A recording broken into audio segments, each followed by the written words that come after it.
The Fall of Freddy the Leaf by Leo Buscaglia,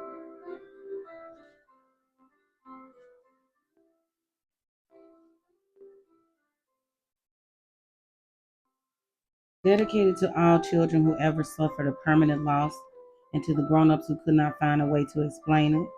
This story is dedicated to Ronald, Christina, Meredith, Stephanie, and Julia, who were actively engaged in the spring of their lives, and to Barbara Slag, my editor for the 10 years, who is always the most loved and valued leaf in my life. Freddie the Leaf had grown large. His midsection was wide and strong, and his 5 extensions were firm and pointed. He had first appeared in spring as a small sprout on a rather large branch near the top of a tall tree. When Freddie was surrounded by hundreds of other leaves just like himself, or so it seemed, soon he discovered that no two leaves were alike, even though they were on the same tree. Alfred was the leaf next to him, Ben was the leaf on his right side, and Claire was the lovely leaf overhead. They had all grown up together. They had learned to dance in the spring breezes, bask lazily in the summer sun, and watch off in the cooling rains. But it was Daniel who was Freddie's best friend. He was the largest leaf on the limb and seemed to have been there before anyone else. It appeared to Freddie that Daniel was also the wisest among them. It was Daniel who told them that they were part of a tree. It was Daniel who explained that they were growing in a public park. It was Daniel who told them that that tree had strong roots which were hidden in the ground below. He explained about the birds who came to sit on the branch and sing morning songs. He explained about the sun, the moon, the stars, and the seasons. Freddie loved being a leaf. He loved his branch, his light leafy friends, his place high in the sky, the wind that jostled him about, the sun rays that warmed him, the moon that covered him with soft white snow. Summer had been especially nice. The long hot days felt good, and the warm nights were peaceful and dreamy. There were many people in the park that summer. They often came and sat under Freddie's tree. Daniel told him that giving shade was part of his purpose. What's a purpose? Freddie asked. A reason for being, Daniel had answered. To make things more pleasant for others is a reason for being. To make shade for old people who come to escape the heat of their homes is a reason for being. To provide a cool place for children to come and play. To fan with our leaves the picnickers who come to eat on checkered tablecloths. These are the reasons for being. Freddie especially liked the old people. They sat so quietly on the cool grass and hardly ever moved. They talked in whispers of times past. The children were fun too, even though they sometimes tore holes in the bark of the tree or carved their names into it. Still, was fun to watch them move so fast and to laugh so much. But Freddie's summer soon passed. It vanished on an October night. He had never felt so cold. All the leaves shivered with the cold. They were coated with a thin layer of white, which quickly melted and left them dew drenched and sparkling in the morning sun. Again, it was Daniel who explained that they had experienced their first frost, the sign that it was fall and that winter would come soon. And almost at once, the whole tree, in fact, the whole park, was transformed into a blaze of color. There were hardly a green leaf left. Alfred had turned a deep yellow. Ben had become a bright orange. Claire had become a blazing red. Daniel a deep purple, and Freddie was red and gold and blue. How beautiful they looked. Freddie and his friends had made their tree a rainbow. Why did we turn different colors? Freddie asked. When we are on the same tree, each of us is different. We have different experiences. We have faced the sun differently. We have cast shade differently. Why should we not have different colors?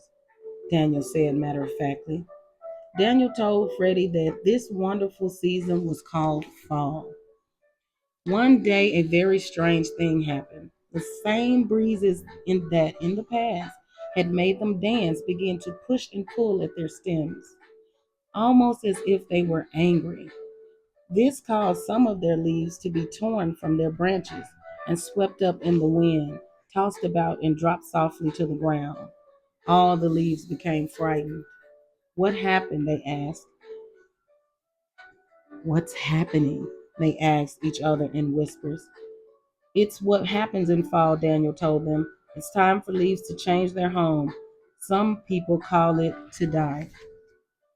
Will we all die? Freddie asked. Yes, Daniel answered. Everything dies, no matter how big or small, how weak or strong. We must first do our job, experience the sun and the moon, the wind and the rain. We learn to dance and to laugh. Then we die. I won't die, said Freddie with determination. Will you, Daniel? Yes, answered Daniel. When it's my time. When is that? Asked Freddie. No one knows for sure, Daniel responded. Freddie noticed that the other leaves continued to fall. He thought it must be their time. He saw that some of the leaves lashed back at the winds before they fell. Others simply let go and dropped quickly. Some of the trees almost bare. I'm afraid to die, Freddie told Daniel. I don't know what's out there. We all fear what we don't know, Freddie. It's natural, Daniel reassured him. Yet we are not afraid of spring and summer. You were afraid, you were not afraid when summer became fall. They were natural changes. Why should you be afraid of the season of death? Does the tree die too? Freddie asked. Someday, but there's something stronger than the tree. It's life that lasts forever, and we're all a part of life. Where will we go when we die? No one knows for sure. That's the great mystery. Will we return in the spring? We may not, but life will. Then, what has been the reason for all of this? Freddie continued to question. Why were we all here at all if we only have to fall and die? Daniel answered in his matter of fact way. It's been about the sun and the moon. It's been about happy times together. It's been about the shade and the old people and the children. It's been about colors and fall. It's been about seasons. Isn't that enough? That afternoon, in the golden light of dusk, Daniel let go. He fell effortlessly. He seemed to smile peacefully as he fell. Goodbye for now, Freddie, he said. Then Freddie was alone, the only leaf left on his branch. The first snow fell on the fall morning, the following morning. It was soft, white, and gentle, but it was bitter cold.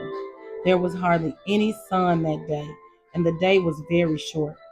Freddie found himself losing his color, becoming brittle. It was constantly cold, and the snow weighed heavily upon him. At the dawn of the wind that took Freddie from his branch, it didn't hurt at all. He felt himself float quietly, gently, and softly down. As he fell, he saw the whole tree for the first time. How strong and firm it was. He was sure that it would live for a long time, and he knew that he had been a part of its life, and it made him proud. Freddie landed on a clump of snow. It somehow felt soft and even warm. In this new position, he was even more comfortable than he had been. He closed his eyes and fell asleep. He did not know that spring would follow winter and that the snow would melt into water. He did not know that what appeared to be his useless dried self would join with the water and serve to make the tree stronger. Most of all, he did not know that there, asleep in the tree and the ground, were already plans for new leaves in the spring. The beginning.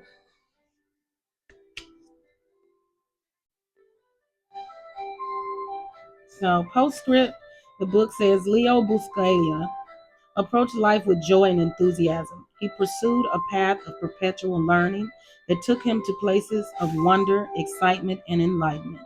His sense of urgency to live life now and explore all that is possible was contagious to all who knew him. His life was dedicated to the single concept of love and all the beautiful and positive elements that it encompasses.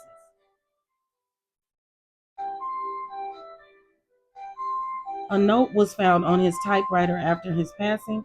It read, "Every moment spent in unhappiness is a moment of happiness lost." You guys, I hope you enjoyed this short read of my Thanksgiving book. I really enjoy uh, each holiday. I understand the history of the holidays and the circumstances surrounding the holidays, and I know that they carry a heavy, heavy burden for us to be able to practice this tradition. And for that, I am blessed and truly, truly grateful. And I hope you enjoy your holiday. I hope you had fun reading this book with me. You guys, I love you. Happy Thanksgiving.